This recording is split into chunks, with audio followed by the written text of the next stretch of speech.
ambulance, please. Yeah.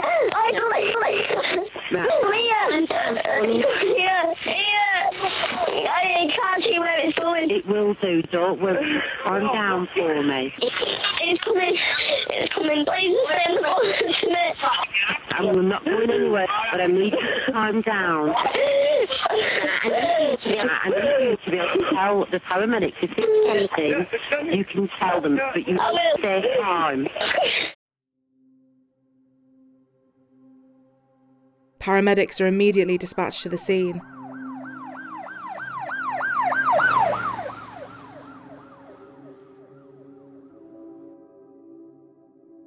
The park is pitch black and the minimal lighting from the nearby streetlights makes it almost impossible to assess the situation.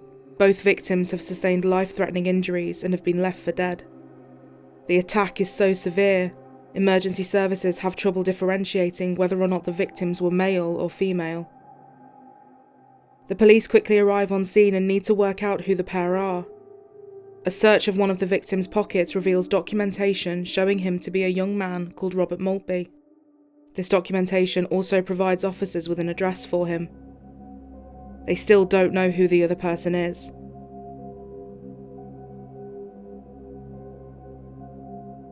Investigators go straight to Robert Maltby's house, and his family confirm that the other person with him is most likely his girlfriend, Sophie Lancaster. The hunt was now on to find the person or persons responsible for this shocking and brutal attack. The assault on Robert and Sophie had taken place in the skate park in Stubbley Park, so the police began their search there for any evidence that could lead them to whoever had done this. They found a rucksack, several bottles and cans, 2 pools of blood and bloody footprints. All this evidence was vital as it could help the investigating team determine who had been at the skate park. While the forensic search of the area got underway, Detective Chief Inspector Dean Holden and his team began to focus on other lines of inquiry. They needed to identify key witnesses that could help them fill in the gaps and paint a broader picture of what had transpired in the early morning hours of the 11th of August. Officers found out and conducted door-to-door inquiries in and around the town. In the first few hours of the investigation, around 15 young people had been interviewed. They were reluctant to talk and provide any accounts to the police. Due to the apparent fear of talking, DCI Holden decided to change strategy. He made the decision to bring in junior officers, ones who wouldn't normally take a central role in an investigation as complex and difficult as this one. The role of these junior officers was to build up a rapport and trust with the young witnesses and get them to open up about what it was they had seen that night. Sylvia Lancaster woke up early on Saturday morning and had gone to the gym and done some shopping. After arriving home, she opened her front door and found a card lying on the floor. It was from the police, requesting that she call them immediately. Confused and concerned, she picked up the phone and there were 14 messages on the answering machine. She had only been gone for an hour. Before she could dial the number on the card, her son Adam called. He explained that his sister and Robert had been the victims of a horrific attack and were now in intensive care fighting for their lives.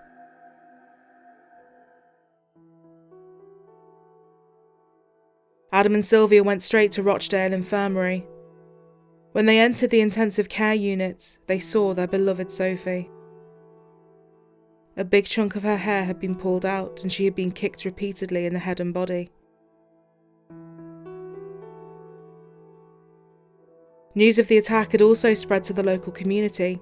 The random and seemingly motiveless assault had left the community shocked and appalled. Nobody could understand why anybody would want to hurt Robert and Sophie in such a brutal way. Sophie Lancaster had been born on the 26th of November 1986 to parents John and Sylvia. The youngest child of the couple, her mother described her as quite shy and introverted, but she could be chatty and bubbly if in the right mood and around the right people. After attending the local school, she had taken a gap year and wanted to study English at Accrington and Rossendale College. When she was 17, she began a relationship with Robert. They both shared a big interest in and attachment to the goth subculture and used this to express themselves. Her interest in the alternative scene and style had started around the age of 11, and she would later become a big part of the alternative community. Both were intelligent, sensitive, and avoided trouble, sticking closely to their friendship group and to each other. At the age of 20, Sophie moved 7 miles to the town of Bacup to live with Robert. It was in this quaint community that the feeling of safety and security residents had was shattered. As the investigation moved forward, the young officers had started making progress with the witnesses. It became apparent that there were 5 key individuals. A 15-year-old witness told police they were running over and just kicking her in the head and jumping up and down on her head. News travelled fast in the small town of Bacup, and it soon became common knowledge exactly who the police were looking for. By the Sunday evening, Sylvia said she knew all their names and where they lived. 3 of the suspects were arrested at their homes, and the other 2 handed themselves into the police the following day. When the suspects were interviewed at Burnley Police Station, they initially denied any involvement, but as the questioning continued, 2 of the suspects admitted they had been at the park that night, and also admitted to hitting Robert Maltby once. None admitted to the attack on Sophie Lancaster. They also would not confess to a group attack against either of them.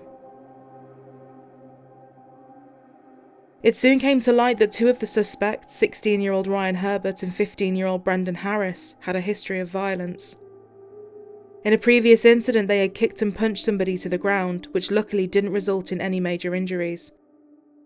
As the questioning of the boys continued, a team was dispatched to their homes to retrieve the clothes they had been wearing that night. Ryan Herbert's clothes appeared to have blood on them. The scientific analysis would be vital, as with the other boys' clothes, it wasn't clear whether certain stains were blood or not. Before long, there would be another lead. Investigators looked into the movements of Robert Maltby and Sophie Lancaster on the night of the attack. They were able to identify a garage on Market Street that they had called in at whilst they were heading to the park. When looking further into the garage, they discovered in the early morning hours, within an hour of the attack in Stubby Park, a male had been seen near the garage hosepipe and appeared to be washing blood off his hands and face. Unfortunately for the police, the CCTV system wasn't working, so no footage had been gathered. As they continued to investigate, despite this appearing to be a promising lead, it turned out to be unconnected. The man had been assaulted in a completely separate incident, and this was corroborated by several witnesses. Despite the setback, DCI Holden's hunch to use younger officers started to pay off. One witness came forward and said they had seen the attack on Robert and Sophie.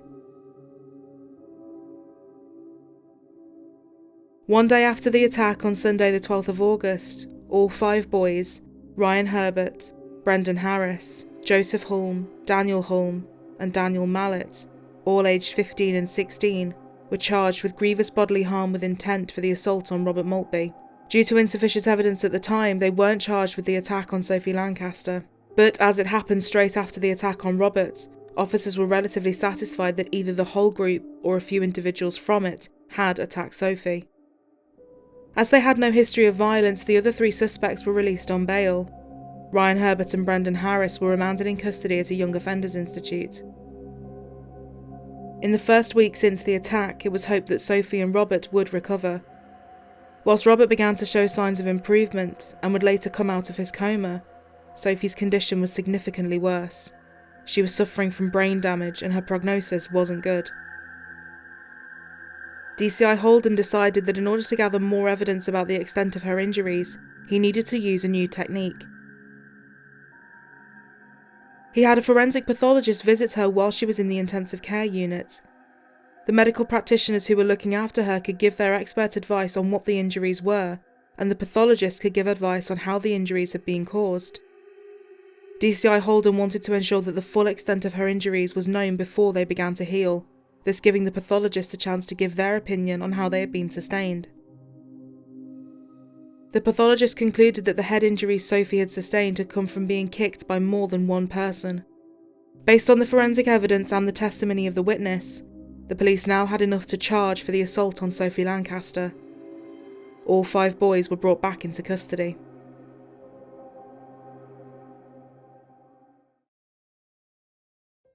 Despite the best efforts of the medical staff caring for her, Sophie continued to deteriorate. 10 days after the attack on the 21st of August, she was sent for a brain scan. Tragically, it showed no function. Her family were faced with the unbearable, turning off her life support and saying goodbye to their beloved Sophie. Due to all the wires and machines, her mother couldn't hold her, so the night before, Sylvia stayed at her bedside and did her daughter's hair for her, as it was the only part of her body she could touch. As the curtains around her bed were pulled shut, her mother lay down with her and held her as she died.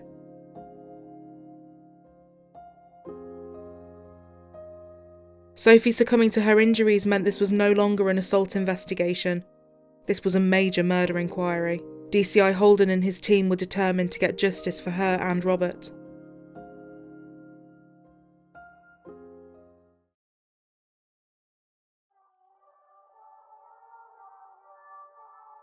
On suspicion of murder, all 5 boys were interviewed again. What became apparent was that the dynamics of the group had now changed with Sophie's death. Members of the group who might not have attacked Sophie themselves were now keen to say who had done what and distance themselves from her murder. Brendan Harris told officers that Ryan Herbert had committed the attack on Sophie completely by himself. Harris said that Herbert had volley-kicked Sophie in the back of the head and made a comment that as she was a witness, she had to be killed. Brendan Harris also denied that he had attacked Sophie. Ryan Herbert answered no comment throughout his interview. The results of the forensic investigation came back and Ryan Herbert's clothes had the most forensic evidence on them. He had blood belonging to both Sophie and Robert splashed up the inside of his trousers, as well as on the bottom of his trainers.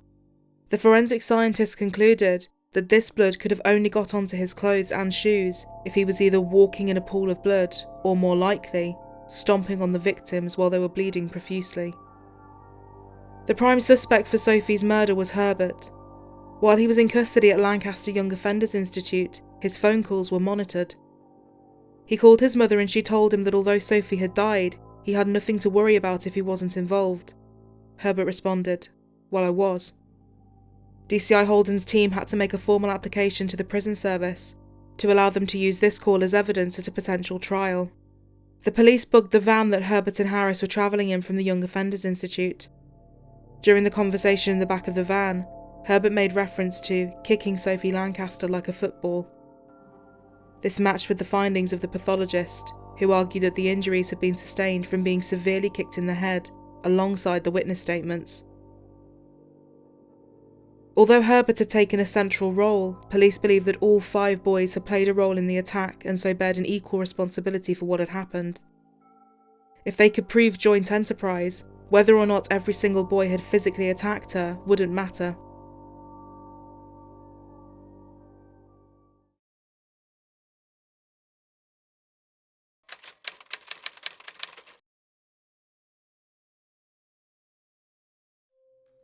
Ryan Herbert, Brendan Harris, Joseph Hulme, Daniel Hulme and Daniel Mallet were charged with the murder of Sophie Lancaster. Sophie Lancaster and her boyfriend were attacked back in August. 5 youths have been charged with murder and grievous bodily harm. I can't explain how much a loss means, because there's lots of issues to deal with, and I suppose that gets better, every day or over time, and you've got to try and rationalise it, and there is no rational explanation for any of it. By early November, Robert's condition had improved to the point that he was able to leave hospital, but the mental and physical scars of the brutal attack he had endured, coupled with the murder of his beloved girlfriend, were huge. He was, however, determined that he would say goodbye to Sophie and so joined loved ones at her funeral. At Sophie's funeral, a goodbye kiss from her boyfriend, Rob. She died trying to shield him from the blows. All you can do is hope that as time goes on it does get easier. But I'm beginning to think that that's not true. The trial was set for March 2008. The lawyers acting for Ryan Herbert tried to have the charge of murder reduced to manslaughter, on the basis that he had diminished responsibility. The grounds for their argument centred around the fact that he had autism. The police had an expert on autism come to Lancashire prior to the trial, and she carried out her own assessment of him. Following this, she concluded he was not autistic. His lawyer's defence was subsequently withdrawn.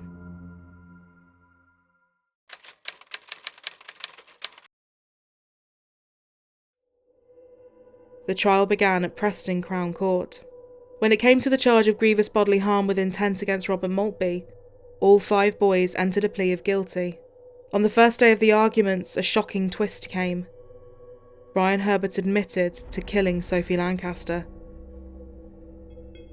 Originally, 5 teenagers were charged with her murder and also with inflicting grievous bodily harm on her boyfriend. But that trial due to start here today. At the last minute, there were late changes and late developments. First, a 16-year-old defendant pleaded guilty to her murder and to the assault charge relating to Robert Maltby. He'll be sentenced at a later date.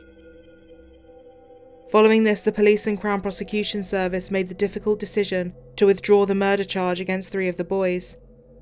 According to DCI Holden, Herbert's admission diluted the evidence against Joseph Holm, Daniel Holm and Daniel Mallet, and what their defence teams were arguing was that the attack on Robert and the murder of Sophie were 2 separate incidents, and that whilst they had been involved in the first, they hadn't been involved in the second. For their roles in the attack on Robert Maltby, and following a plea of guilty for this charge, Joseph Holm was sentenced to 5 years and 10 months. His brother Daniel Holm got 5 years and 10 months too, and Daniel Mallet received 4 years and 4 months. Robert Maltby was not in court when his attackers were sentenced, but a lawyer read out a statement on his behalf. Before all this happened, I was settled into a life quite independent. Now I'm finding the whole world a terrifying place. This meant that the prosecution now had to prove that Brendan Harris had murdered Sophie. 2 of them then turned their attention to Sophie, the 15-year-old defendant who denies her murder here today, and another teenager who has already admitted killing her. Now, the 15-year-old has denied murder and the trial is continuing. And what was actually said about the attack on Sophie? Well, the prosecution says that Sophie was on her knees at the time that she was attacked by 2 youths, that she was calling out for help and crying out to try and stop people attacking her boyfriend. She came under a sustained and vicious attack. She was punched, kicked and stamped on. We heard one statement read out that was given by a witness in the park. It said it looked like they were running over and just like kicking her in the head and jumping up and down on their head or something. They were kicking her all over her head.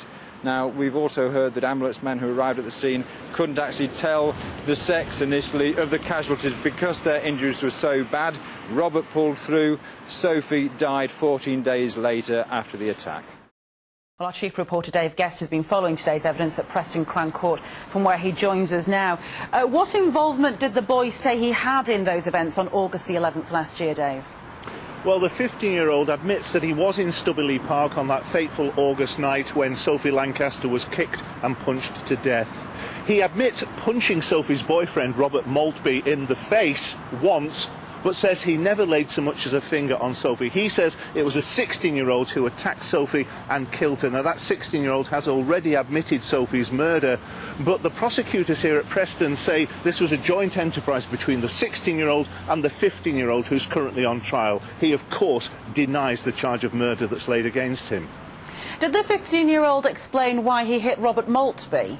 He said today there was no justification or explanation for what he did. He said he'd been drinking heavily on the night. He'd had 2 litres of cider before he even arrived in the park that night. And he says when he was there with other youths, he'd been drinking lager and also peach schnapps. Now, he remembered somebody saying hit him, meaning Robert Maltby, and so he did.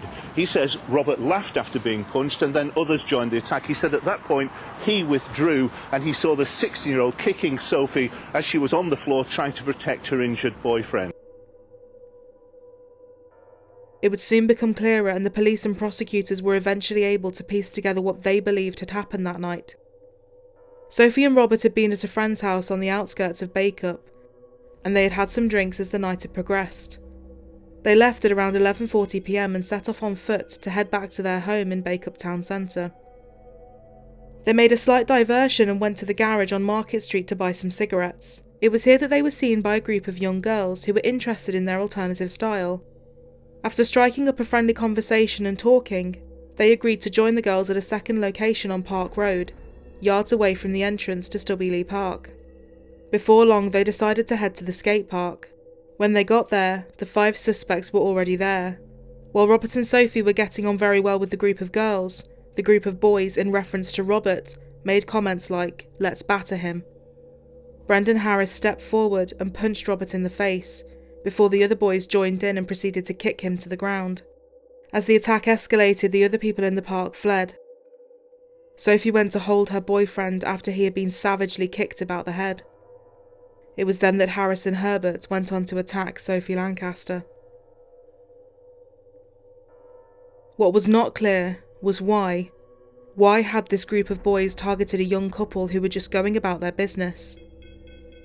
Sophie's mother Sylvia's theory was that because Robert and Sophie were alternative, this was the motive for the attack. During the long hours at Sophie's bedside in hospital, Sylvia had decided that when her daughter was better, they would go into schools and talk to young people about difference and how it is okay to be who you are and express yourself through your own unique style. Tragically, Sylvia would never get to do this with Sophie. The defendant, who denies murdering Sophie, has already admitted, along with 4 other teenagers, seriously assaulting her boyfriend. At Preston Crown Court, Michael Shorrock QC, prosecuting, said the gang, like a pack of wild animals, savagely and mercilessly attacked and beat up Robert Maltby. He and Sophie had been singled out, he said, not for anything they had said or done, but because they looked and dressed differently to the defendant and his friends. Harris's defence was that Herbert had committed the attack on Sophie on his own, and that the forensic evidence didn't link him directly to the crime. Despite the lack of forensics, the police did have a witness testimony saying they had seen Harris kicking Sophie. They also had the expert advice of the pathologist who had examined Sophie while she was in the intensive care unit, concluding that the attack had been committed by at least 2 people.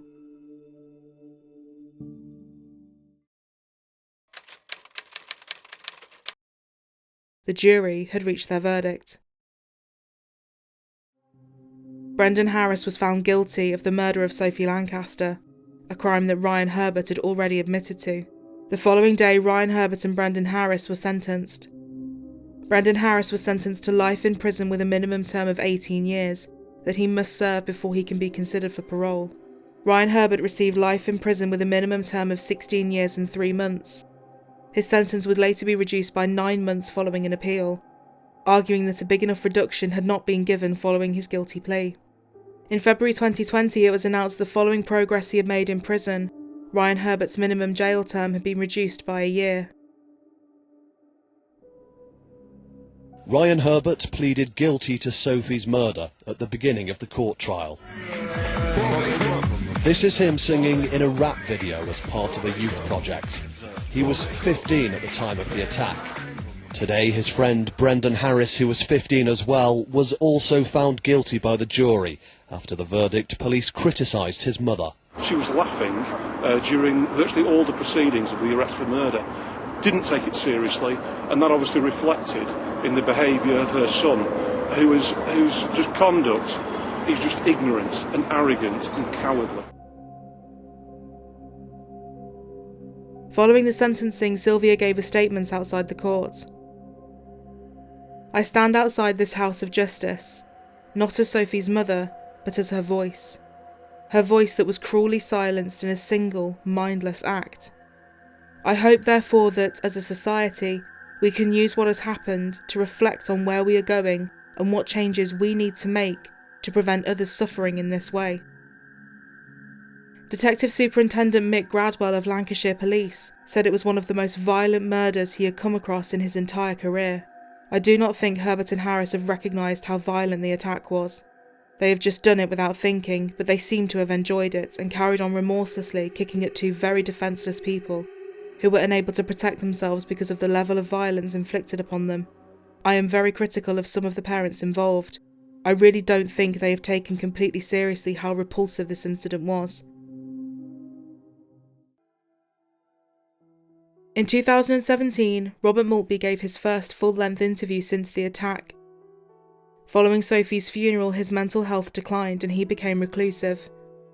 He received treatment and eventually felt ready to visit Sophie's grave and return to Stubby Park. He studied illustration with animation at Manchester School of Art and moved there for his final year, but none of these moments felt like breakthroughs for him. They were both incredibly profound and entirely meaningless. There is no one big thing that snaps you out of it. It has been gradual and hard. To him, the media focus on their appearance in the aftermath of the crime felt like a form of victim blaming. Besides being patronising, the goth thing was also an oversimplification of a much broader social issue. Life hasn't progressed in these poor areas. There is still that dissatisfaction, that stagnation. These areas are still forgotten, and forgotten people will feel like, well, it can breed nihilism. I've never tried to demonise the attackers, and in many ways, they were victims. In 2014, Sylvia Lancaster was awarded an OBE by the Prince of Wales for her work in tackling hate crime. Despite the brutal murder of her daughter, Sylvia was determined that her death would not be in vain, nor would her daughter be forgotten. Ryan Herbert and Brendan Harris murdered 21-year-old Sophie Lancaster because they didn't like the clothes she chose to wear.